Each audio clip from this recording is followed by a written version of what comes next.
Let me introduce our speaker for this morning. He's the Executive Director of NDM, NDM Philippines. So maybe some of you who have attended our discipleship training last year and last year, he's one of the member of the discipleship making movement, NDP, and he's the executive director. This organization equips pastors and churches in multiplying movements of disciple making to fulfill the Great Commissions. So he is also a trainer for Sun Life and for TNET, and also train and coaches pastor on growth and expansion. He also was previously a pastor of discipleship in Grace Gospel, the one across in our church, where he continues to serve as discipleship coordinator. And he's also married to Amy and a father of one beautiful girl, Amia, a 6-year-old daughter. So may I give the time to Pastor Alvin?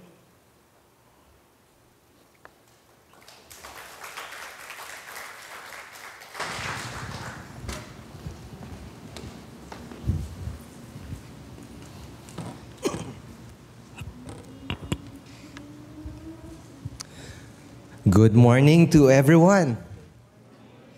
I'm so glad to be here. I praise the Lord to have the joy to share His word to you this morning. Glory to God. Thank you, worship team. Thank you to our sister who prayed for us and started us with honoring God. It prepares our hearts just to sing songs of worship. We remember who we are in Christ. And we remember who God is. What a powerful name it is, right? The name of Jesus. And so when we come here, we celebrate. And we have a reason to celebrate. And I'm so glad to be here with you this morning. Let me just prepare my things.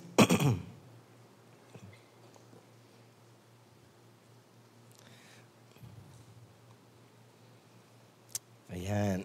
A while ago, I was wondering, upo nga kaya tayo? It's my first time to join you in your worship service. So I thought, during the praise and worship, we're already standing. Maybe until the end, we'll be standing. Yeah, so I was not sure. No? Medyo, when we go to different churches, there are different practices during the worship service. Sabi ko, I really admire this church. The whole time of worship, you are standing up. No? And that's the way to honor our God. Because we know Sunday is really set for us to come together, to worship Him, to remember Him, not only individually, but as a family, as His church. At pag nandito tayo, we have a few minutes just to bask upon His presence and to give Him the honor that is due Him. So as much as we can, if we can stand, why not? Let's honor God now with that time. Today, I'd like to talk to you about following Jesus. It's such a common topic if you think about it. But it's really deep. It's all about our lives. It's not just turning over our life to Him and we say, I have decided to follow Jesus, so I follow Him. But then, it does not end there. Today, you are here, maybe you are a new believer. Maybe you're here, you're a 10-year-old Christian. Maybe you're 20 or 30-year-old Christian or even older. And yet, the same is true. We have to follow Jesus, right? It's the same person. Don't follow Pastor James, except if he is following Jesus. So then, therefore, he can say, follow me as I follow the example of Christ. Because that's where we all want to be, to become more and more like Christ.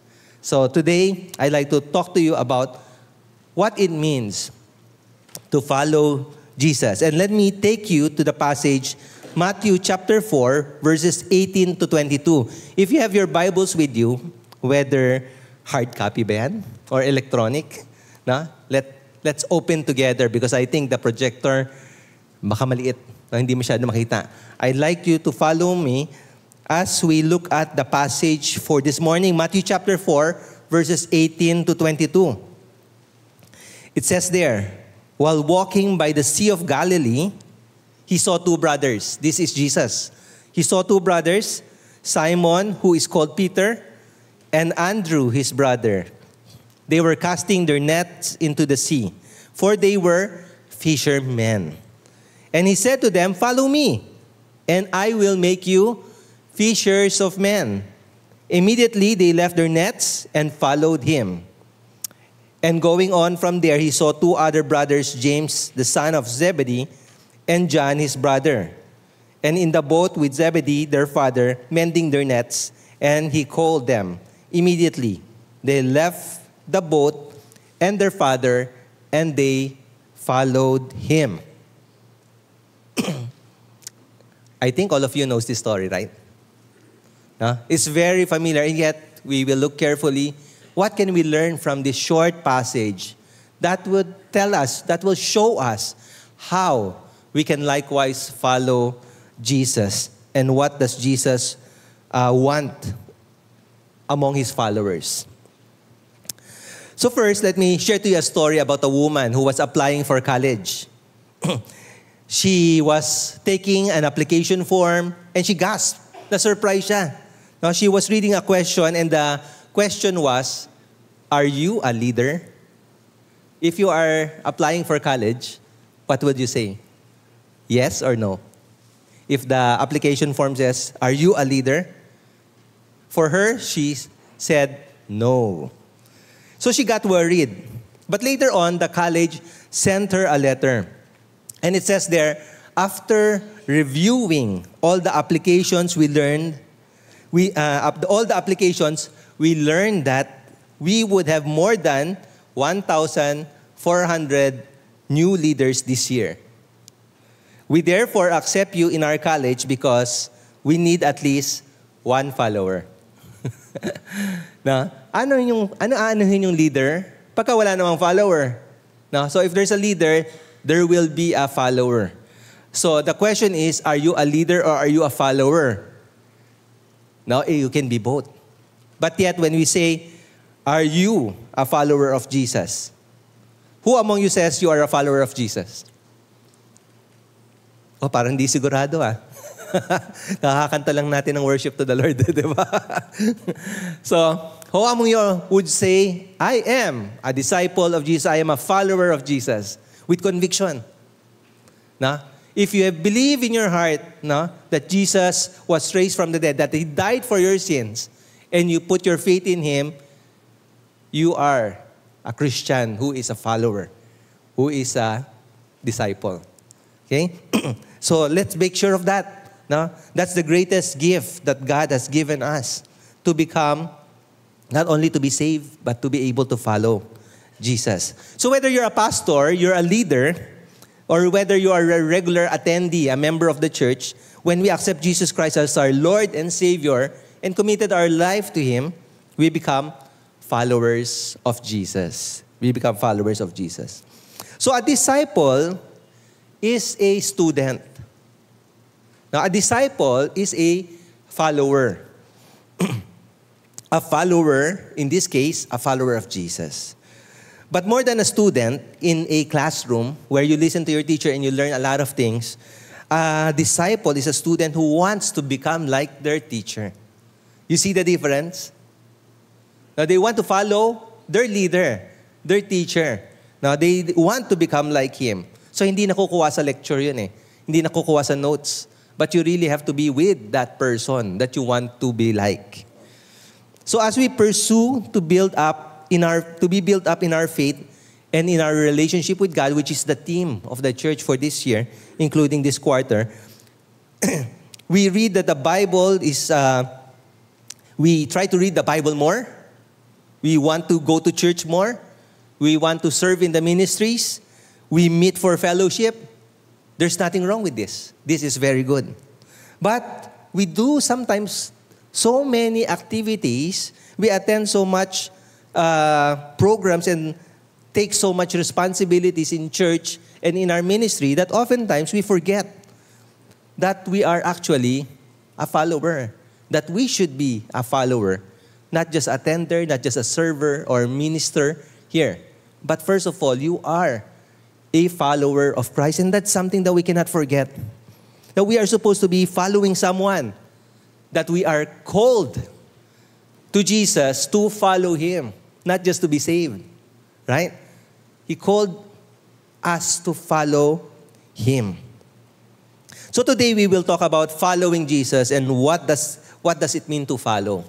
And more importantly, what makes a follower? And what kind of follower does God want? What kind of follower is Jesus seeking to produce and to make when He called His disciples to come and said, "Come follow me." And we can see it in today's passage. So let's go back to the passage. When you have if you cannot read the one on the screen, you can do so with your devices or your Bibles. Okay? So the passage, we immediately see some action.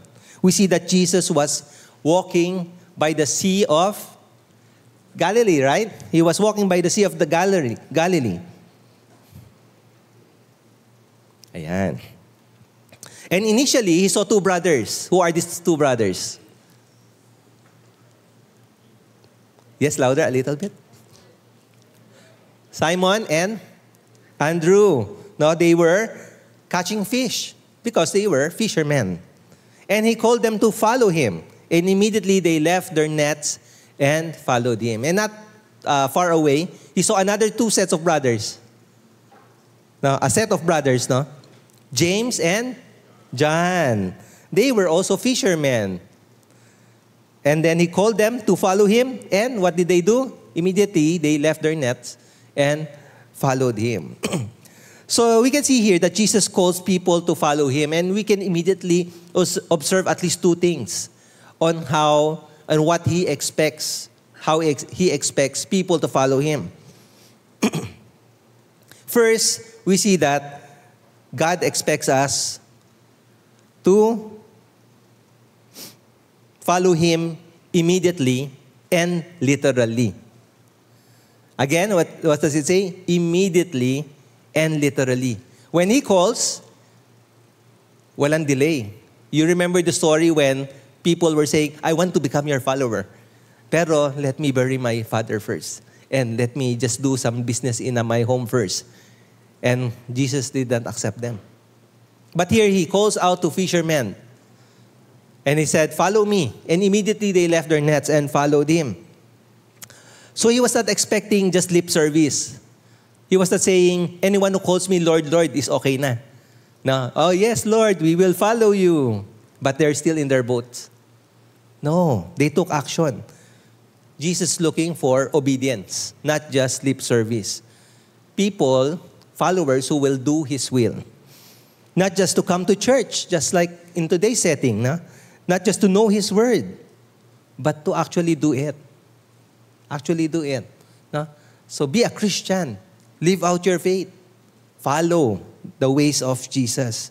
In Matthew chapter 7, verse 21, it says there, "Not everyone who calls me Lord will enter the kingdom. The only people who will enter are those who do what my Father in heaven wants." So the second thing that we can observe here is that there is a cause in following Jesus. There is a cause in following Jesus. Yes, definitely, there is much blessings to be received when you follow Jesus. But there will also be sacrifices. Do you believe this? Meron ba? Hindi ba saya at tuwa and abundance ang dadalahin niya sa atin? Tama. But it entails suffering also before as those blessings come. The disciples were fishermen, remember that? And they left their livelihood and property to follow Jesus. James and John also left their nets, and they also left their father, Zebedee, who was with them in the boat. And following Jesus shows here that it has a price. You have to make a choice. Jesus is looking for followers who will leave their nets to follow Him. Are we willing to leave our nets to follow Him? I remember the story of one of our pastors from our daughter church in Congressional. No? His name is Pastor Raul. No? Last year, we were so happy because he was ordained. No? And then, he is also a student of ours in one of our training courses, the TNET courses.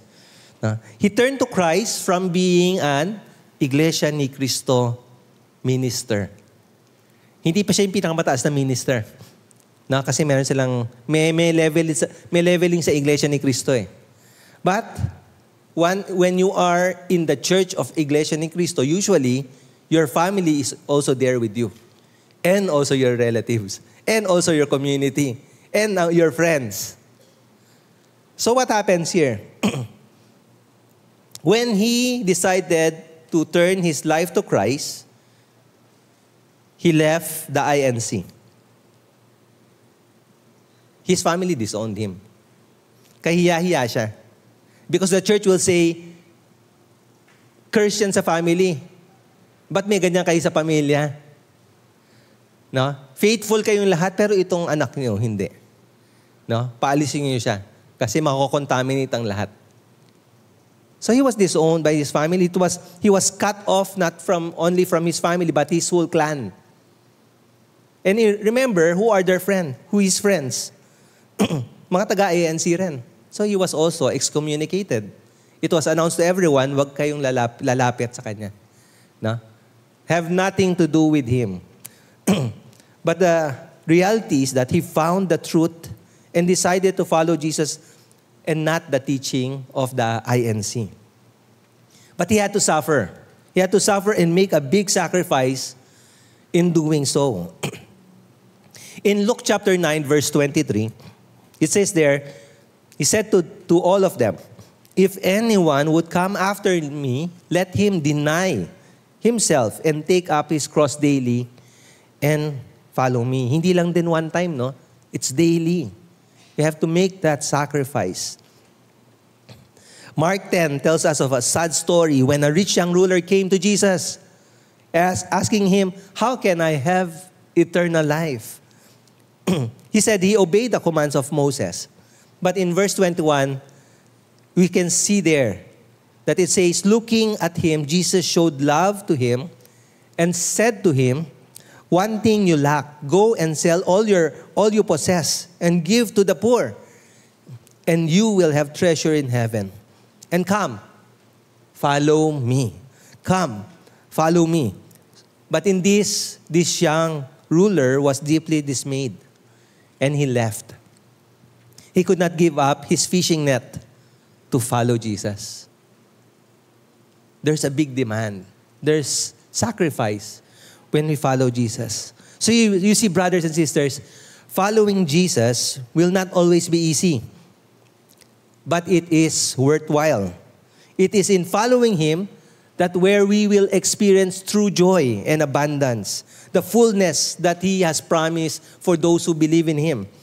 But we need to trust Him more than ourselves, more than even our family, and more than what society and this world is offering to us. Kaya ba natin yon? When we want to follow Jesus, there's a sacrifice. You need to leave some things to follow Jesus. So in Jesus' time, in the Jewish culture, a rabbi is someone they look up to. Someone they hope that they will be like one day. So when a rabbi calls out, immediately they have to be ready to follow. Similarly, following Jesus is not just a command, but it is a privilege. It is a privilege. Following Jesus also means being ready to become more and more like Him. So in His character, also in the priorities of His life. Jesus is calling out not only for people to be saved, but also to adhere, not only to adhere to a religion, but to become His followers who are willing to become more and more like Him. So He's calling for you and me to become like Him. Are you ready? That's a privilege. No? That's a privilege. So what does this mean? Let's look at the passage more closely so we can see at least three things that describes what Jesus was doing and what He hopes His followers to become also. And this will help us understand what it means to truly follow Jesus. So first of all, we can see that God wants us to be missional. God wants us to be missional. So Jesus Himself was missional. What do I mean by that? He has a clear purpose. He has a mission. And He has a plan to fulfill that mission. Because He knows His mission, He knows what He needed to accomplish. As Christians, do you have a mission? Are you pursuing to finish it? Are you planning how you will live your life so that you are able to accomplish what God wants in your life? We see the word follow me, and it says, Jesus said, I will make you fishers of men in verse 19. He knew He needed to train His followers to become fishers of men. Now, He cannot reach the world by Himself. He needs to reproduce Himself in others. So those others will have His same values and priorities so that one Jesus who's trying to help preach and reach the world will now be multiplied into several people who will also declare the good news to more people. Look at this picture. It's a maze. Sino ang hindi pa nakakagawa ng maze before? Lahat tayo, no? Maybe we have tried it at least one time. Na? A simple maze, and sometimes if you are really a thinker, you want a one that is more complicated. Na? It's a challenge. But here in the maze, you immediately know that you need to go to the finish line. Meron siyang butas. May entry point, and then may exit point. And sometimes walang exit point, pero meron kang item or location that you need to be. So may target ka. When you go inside, immediately, you want to find the shortest route or the only route going to that finish line. But if we are not missional, what happens to the maze? Now, kung hindi natin alam yun yung mission natin, maybe pinagawa mo sa isang bata, hindi nila alam. First time nila mag-maze. So they will scribble. Matutuwa sila kung saan sila pupunta. Ooh, adventure, right? We can easily end up lingering inside the maze, moving from one place to the next, thinking that we are okay. Since we are already in the maze, we are enjoying it. It's fun and there's no pressure to accomplish anything. But unfortunately, that can also be true in our Christian life. Not only in our personal life, but also as a church. Because without a clear sense of purpose and mission, we can easily become content in just doing any spiritual thing. Serving here and there, learning new things, even if it comes from the Bible. New things about God, going and attending church activities, helping and ministering to people in any way that we can. And we feel good about it, right? But what is the mission? Is it clear? Do we know what the finish line looks like? Do we know where Jesus wants us to be and where He wants us to go? God has a plan for us. Jesus Himself was involved in the Father's mission. Jesus was doing His Father's will for Him and for His plan for the world. Jesus came to seek and save those who are lost. His death brought forgiveness of sins for those who believe in Him. This is the good news. And people need to hear this good news so that they can believe. And this is what Jesus was proclaiming during His lifetime. He was a fisher of men. He was fishing for men. But He cannot do it alone. He knew his Father's agenda was bigger, he has a bigger plan for him, not just in his life, but also to prepare others who can become like him, who will continue the work even after he dies, even after he lives again and goes back to the Father. That is why he gave them the command in Matthew 28, which is known to all of us as the Great Commission, right? Go and make disciples of all nations. This was the mission. Jesus has a mission. He was missional. And he wanted to produce followers who will also be missional, fishing for men, and making more disciples who will likewise fish for men, and so on. Are we in that mission of being a fisher of men who will produce other fishers of men? Think about it. Ito ba ang ating mission sa ating personal na buhay at sa ating church? You know, many Christians have heard of the Great Commission, but only a few know that they are personally called, that they are actually involved to follow Jesus in making disciples and to fish for men. Diba? Alam naman natin yun eh. We know the importance of evangelism. We know the importance of helping others to grow. But sometimes we think about, si Pastor James na lang. Siya naman yung pastor. So he is given that authority, that role to take care of all of us. Kaya niya ba? Hindi, no? Hindi. Imagine if there is Pastor James who is doing that. Aya Henry is also doing that. Everyone else is doing that. How much impact will the UBC create in this community? Hindi lang siguro dito sa community.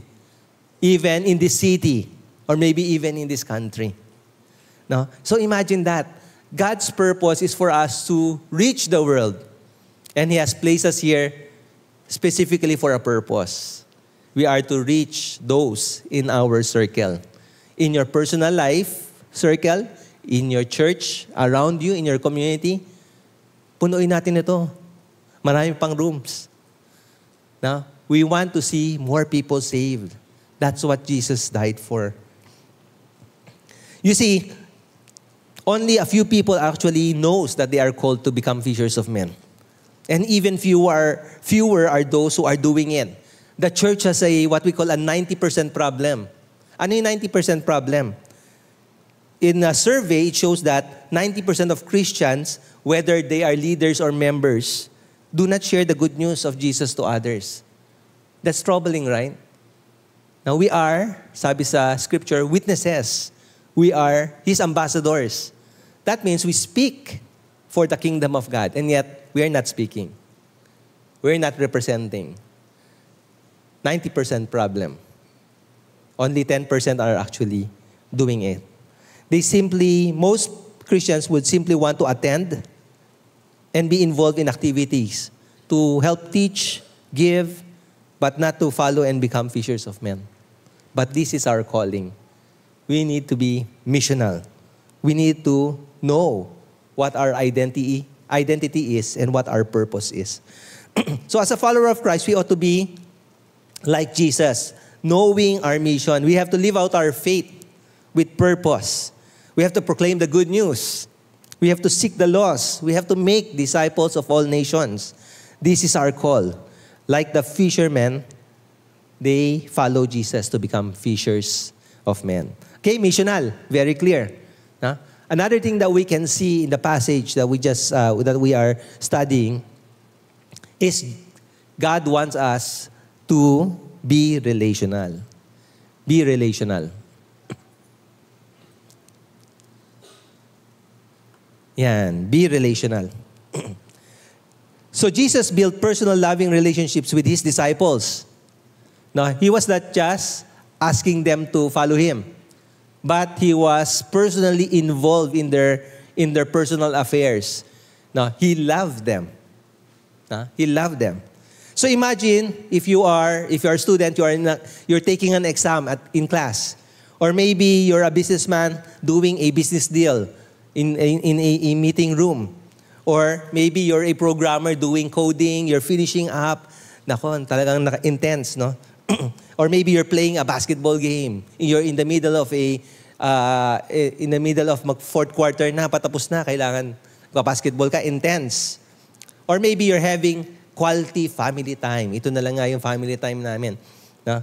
Get together. Then suddenly someone you do not know approaches you and says, "Follow me." Will you follow? Medyo weird, di ba? So, how would we respond? I don't think you will follow them. Bakit? Strangers sila. You don't even know them. And many Christians misunderstand the passage that we are looking at this morning, thinking that Jesus had just started his ministry and he needed followers, he needed disciples. So while walking by the sea, he called the 4 to say, "Come, follow me." Wow, ang galing talaga ni Jesus. Powerful talaga siya. Tignan mo. Na, hindi niya naman kilala. Naglalakad siya and then sumunod sila kaagad. And that's how we picture it, right? Na, because we know the story. But sometimes we forget na may context din pala siya. Na may context din siya. So the reality is the disciples knew Jesus long before this. Even more than a year already. They were already with him. They were already his followers for more than 1.5 years. No? Jesus already knew them personally and intimately. So most likely, he also knew their family, including Zebedee well. No? Paano ko nasabi na magkakilala na sila before? No? Baka it's just my claim. When you look at the story, the book of John, no, it will show there that when Christ was baptized, he went to be tempted, diba, in the wilderness, and when he came back, na John the Baptist pointed to him. Naalala niyo yung story na yan? Look, the Lamb of God that takes away the sins of the world. And then, 2 of his disciples, John the Baptist, yung disciples niya, sumunod kay Jesus. And nagkaroon ng chain reaction. Sino yung sumunod? One of them was John. And the other one, most likely, is Andrew. Now, they followed him and spent the night with him. And the next day, they already knew who he was. The next day, Andrew came running to Peter's house. Tok, tok, tok, tok. We found the Messiah. Excited na excited siya. Diba? They know who Jesus is. And he called Peter to come and see. Kasi hindi sigurado ni Peter kung maniniwala ba siya. Diba? Sabi niya, come and see so that you will also know him. You will also see what I see and who I know. Yun din yung mission natin. We want to bring people to know Christ. Oh, Jesus, Savior, come and see. So, at that point, they already have initial contact with Jesus. But even after that, they were together already with, sa wedding at Cana. They were already together. That was very early on in Jesus' life. They were there when Jesus was talking to the Samaritan woman, which was also early in the ministry of Jesus. They had already traveled with Jesus and have seen his ministry firsthand. And more so, they knew who he is. They know that he is the Messiah, the one who is to come from God. So what am I saying? Jesus did not call them from nothing. They already knew Jesus and have placed their faith in him. So when he called them out to become fishers of men, they were ready. They immediately followed him. More than just being a teacher, Jesus was their friend also. And this was what Jesus said to them later on. No longer do I call you my servants, but you are my friends. Now imagine someone na doon kayo ulit sa basketball, sa business meeting, no? And someone you really trust, someone you really love, no? Someone important in your life comes there and calls you, follow me. No? Nag-exam ka man, iiwanan mo yun eh. Magugulat ka, ba't kaya ako tinatawag? I will follow. Na? Sa business ka, ang hirap bitawan, pero parang there's an urgency. I will follow. Because I know that person, and I know they will not call me if it's not important. Right? And that's what happened in our story this morning. Jesus called them because he had a strong and deeper and a very personal relationship with them. They know who he is.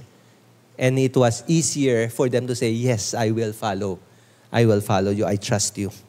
So why is building relationships so important for us as Christians? Because following Jesus and living for God is all about love. It's all about love, hindi siya trabaho lang. So similarly, your Christian life, you're sharing the gospel, you're doing the ministry, is not just a trabaho kasi responsibility ko. No, but it's about love. Without love, we are nothing.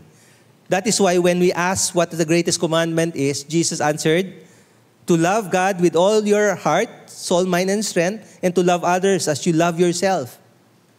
Christianity is not just a faith or a religion. It is, sabi nga natin, relationship with God.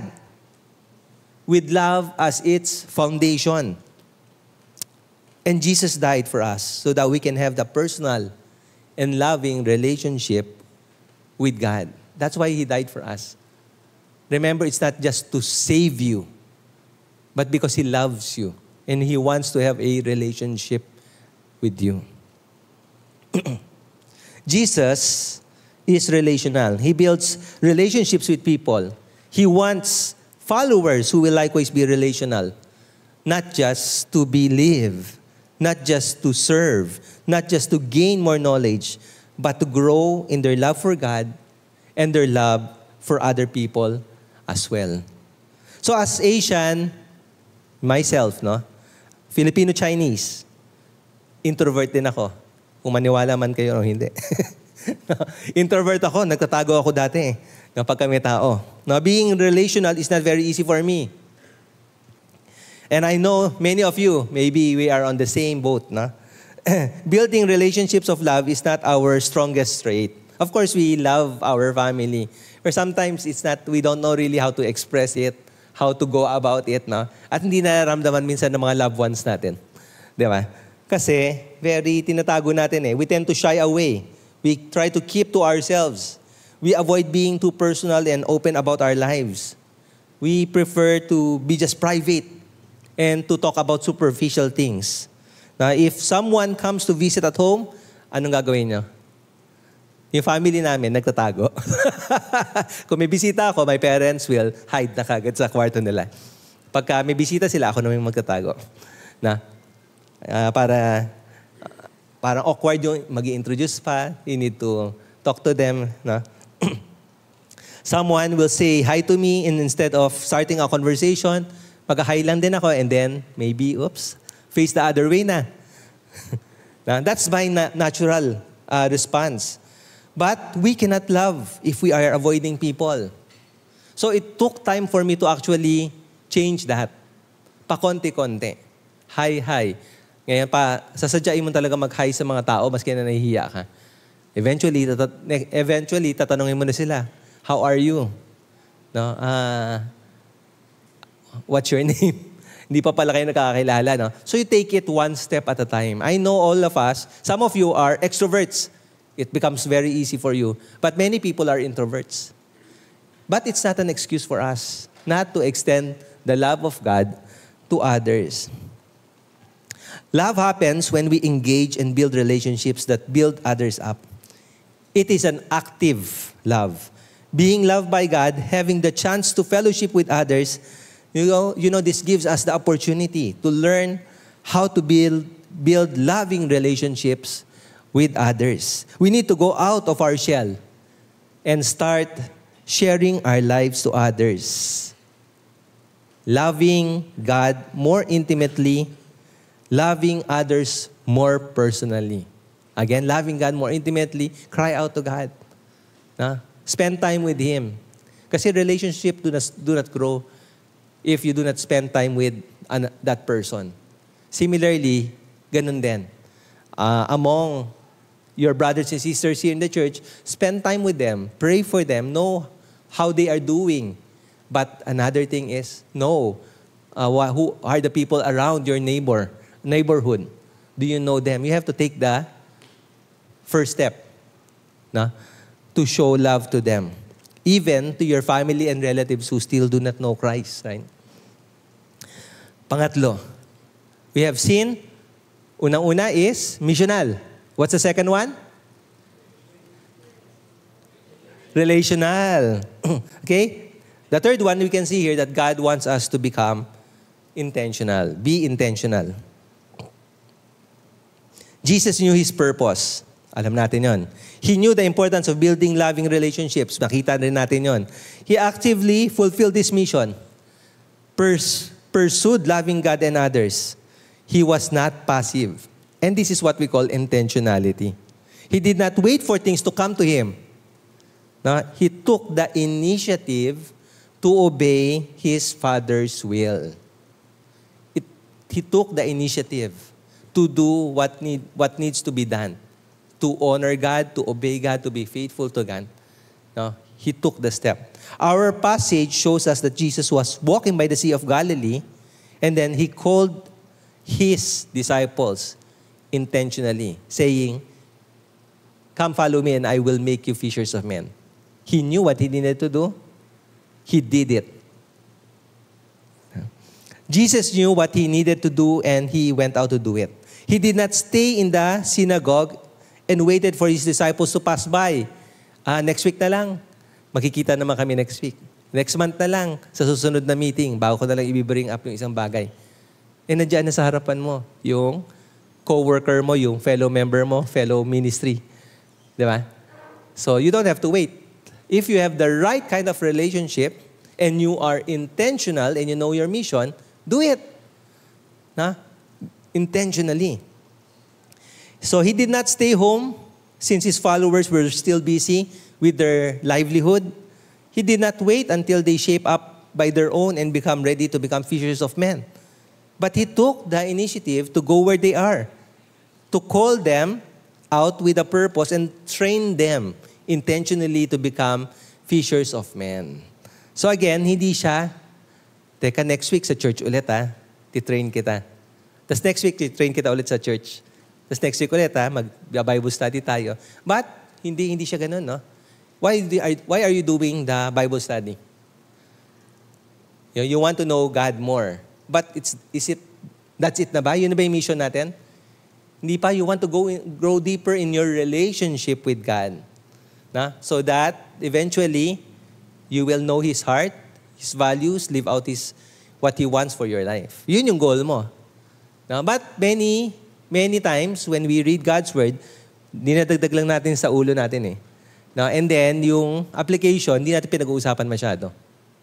Right? But, we need to teach each one, including ourselves. Whatever we read and learn about God, do it. So when you meet for Bible study, you learn about something, even before next week, pwede nyo sabihin, kamusta? Did you apply what you learned? Kape nga tayo to see, pinatawad mo na ba yung misis mo?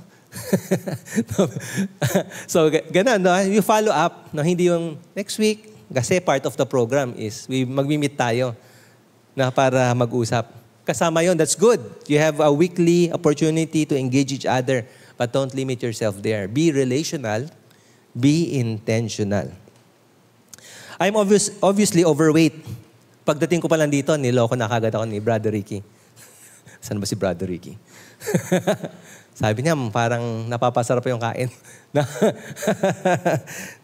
And many times, I read articles from online and also from whatever people send me. I hear from people, I watch videos on how to get fit and how to slowly lose weight and to shape up.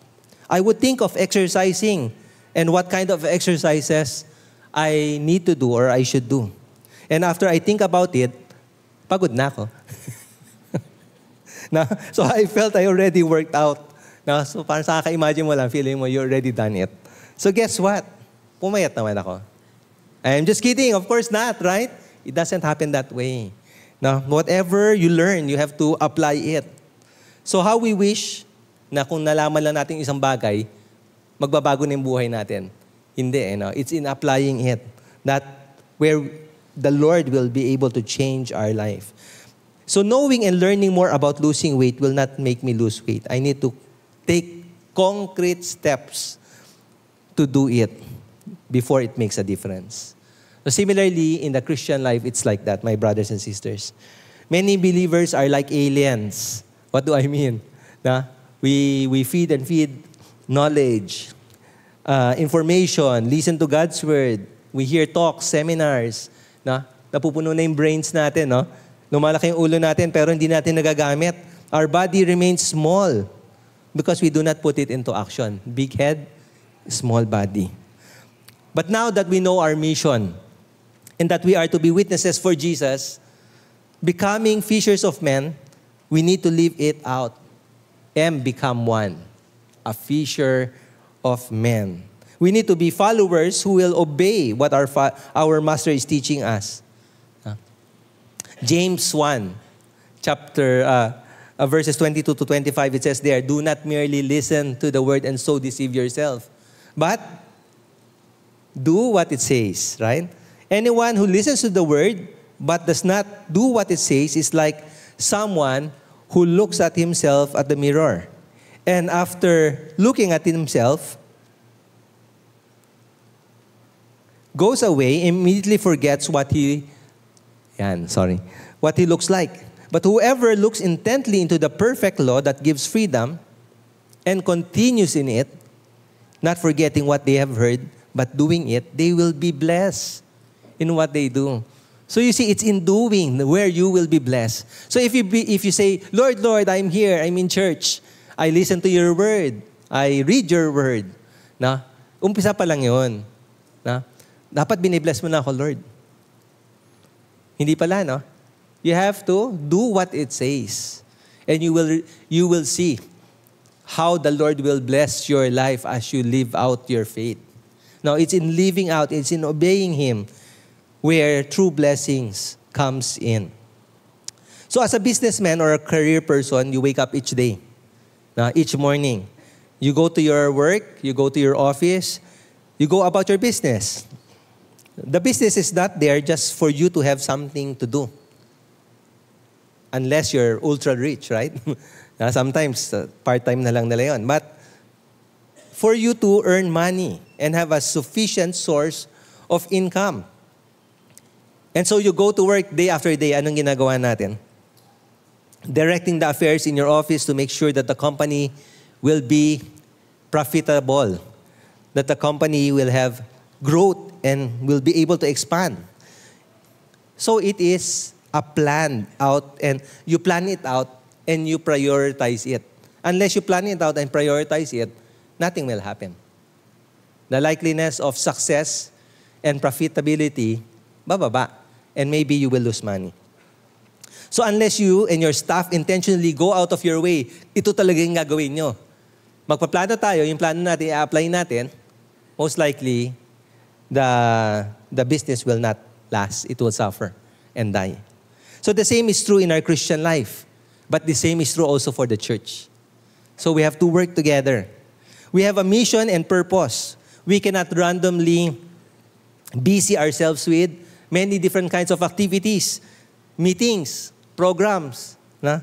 We need to intentionally live our life each day to make an impact for God's kingdom. Paano natin gagawin yun? Planuhin natin. And then, let's apply it.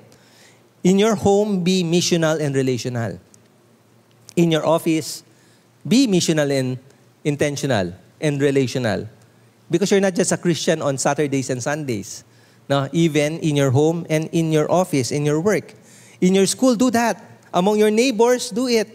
Among your friends, among your families, be missional, intentional, and relational. Live out your faith wherever you are. Love them. Love God. Share the good news. Make disciples wherever you go. Make God and His will the priority in your daily schedule. But likewise, as a church, we need to intentionally plan out and put into action, and set action steps that will help our members, God's people, to fulfill our mission. So we have a responsibility, whether individually or as a church body.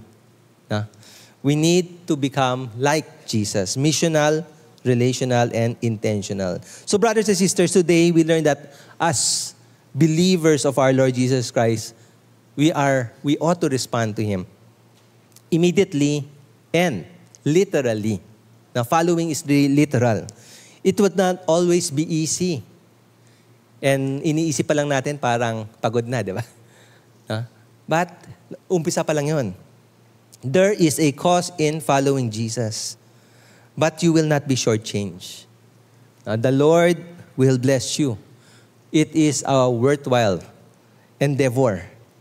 Likewise, we learn that God wants us to be like Jesus, being a fisher of men, being a follower who is missional, relational, and intentional. Missional, fulfilling our God-given purpose, seeking the lost, making disciples. Relational, building and having a loving relationship with God and with other people.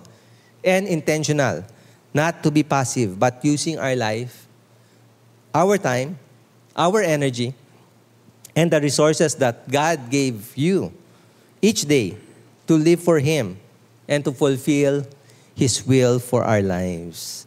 As we end, I'd like to share to you about my daughter, 6 years old, very extroverted.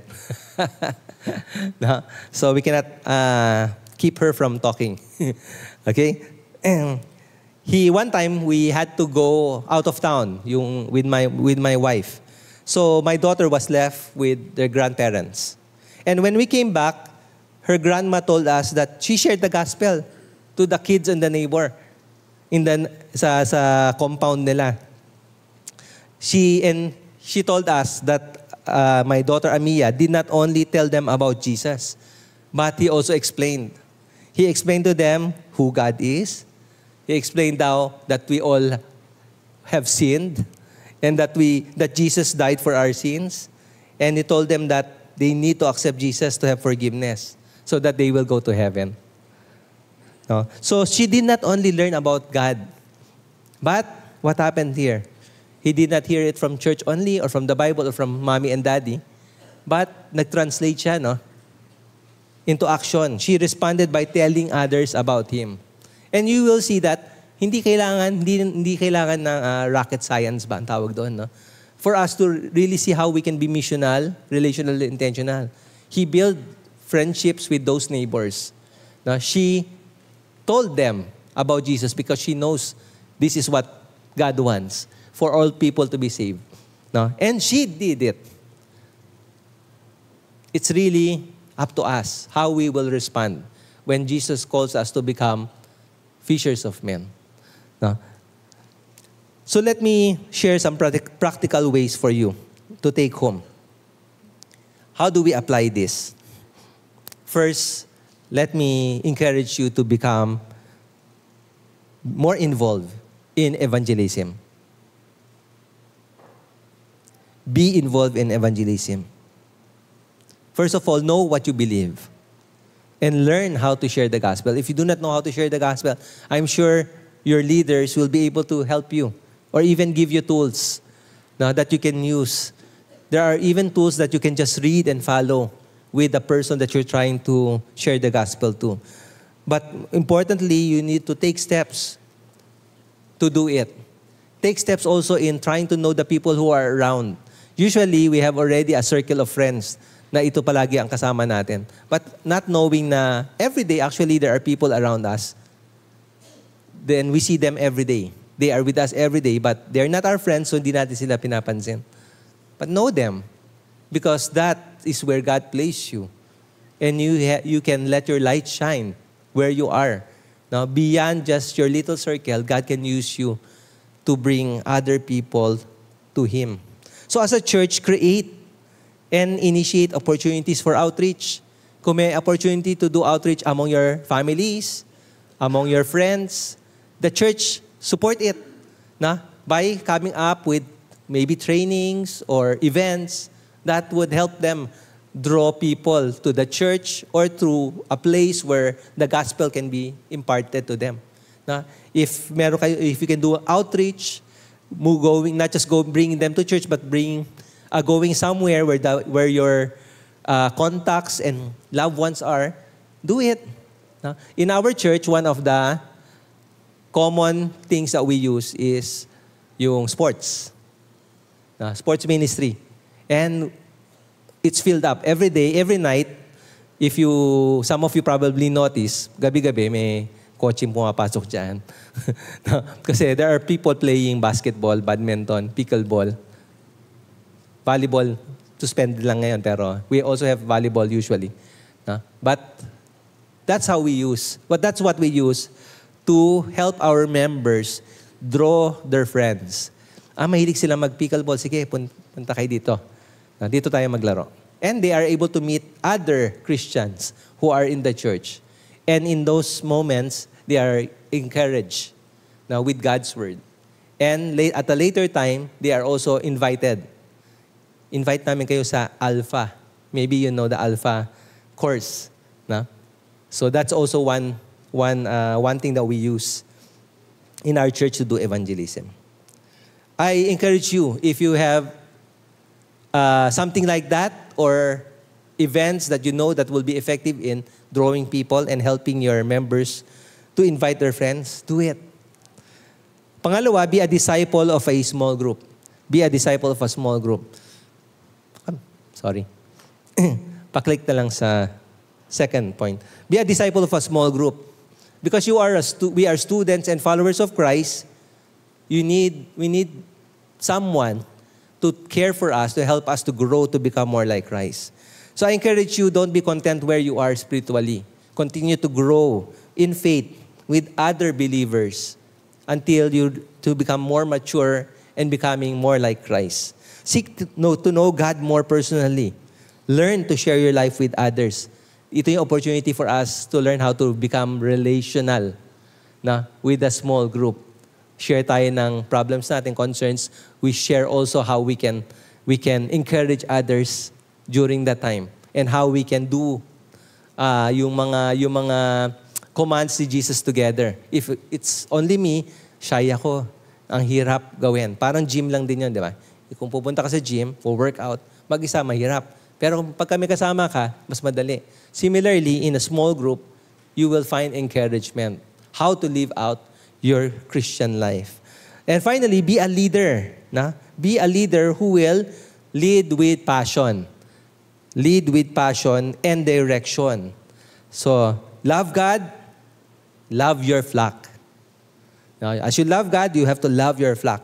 Not just take care of the programs and what will happen in the church, but love them individually, personally. Know them. Be like Christ, making disciples who will make disciples. So you have to take the initiative to disciple them. And don't wait for things to happen, but be intentional. Put things into action. Be intentional in following Jesus. So, brothers and sisters, as followers of Jesus, let us honor God by pursuing to live to be more and more like Him. So as I end, I'd like to ask you to close your eyes and bow your heads. I'd like to pray for you. Now, perhaps you want to follow Jesus. It's the first time that you have heard that Jesus is calling for people to follow Him. You see, Jesus died on the cross for a purpose. It's to extend God's love to us. We have sinned, and we are now destined to die. But Jesus paid the price. He died in our place on the cross so that we no longer need to die because of our sin if we come to Him and believe in Him. That gift of salvation, that gift of life is given to all who will put their faith in Him. So if this is the desire of your hearts, can you raise your hands so I can pray for you? If you want to follow Jesus and believe in Him to be your personal Savior from your sin and death, would you raise your hands? I can see your hand. You can see your hand. Is there anyone else? I can see you. Okay. So now perhaps some of you have already believed and accepted Jesus Christ. But you find yourself not actively following Jesus and being His disciple. You see yourself, you're not really being missional, not being relational or intentional. And you want to say, Lord, I will follow you. I want to also become a fisher of men. Make me one. I know it's hard, but change me, mold me, and prepare me. I want to follow you. I am making that decision right now. Make me more and more like you. If this is the desire of your heart, can I ask you to also raise your hand so I can pray for you? Praise the Lord. Praise God. I can see your hands. Praise God. Let me pray for you. Lord God Almighty, we just magnify you. You are beautiful in every way. And you know our heart's desire. You know where we are. You know, Lord God, we have fallen in sin. And yet you came. You still loved us. And you gave your Son to die on the cross in our behalf. And so, Lord, we just thank you. I pray that you will honor the expressions of my brothers and sisters who are here, who raised their hands to say, I want to put my faith in you, to make you my Savior, to make you the master of my life. I want to follow you. I pray, Lord God, that you will bring them near to you and allow your Spirit to work in their lives, to know, Lord God, that truly you came and you have the power to save. Lord, you said, where the wages of sin is death, but the gift of God is eternal life through Christ Jesus our Lord. So my brothers and sisters, if you believe in the Lord Jesus Christ, come to Him now and tell Him, Lord, God, our Lord Jesus Christ, I want to follow you. Say that, I want to follow you. Forgive me of my sins. And I let you take the lead in my life today. And Lord, for the brothers and sisters of mine who wants to dedicate their life because they have been walking aimlessly, not actively following you, I pray for them, Lord God, that your Spirit would work mightily in them, allowing them to experience the transformation of life that you bring.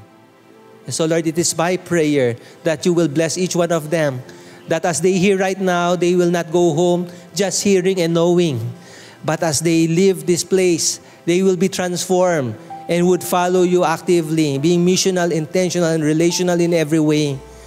Touch their hearts, Lord God, but more importantly, empower them with your Spirit each day as they live their lives out for you. Draw them near to you. And let them know that by themselves they cannot do it. But with you, everything is possible. You have given us every spiritual blessing from heaven. And so, Lord, we pray you bless this whole church. Turn it upside down, Lord God, so that it becomes holy and set apart for you.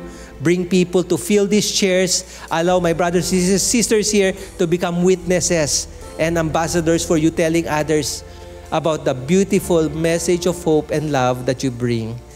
And Lord, we look forward to the day when there's an overflowing of people in this church who will be worshiping you endlessly.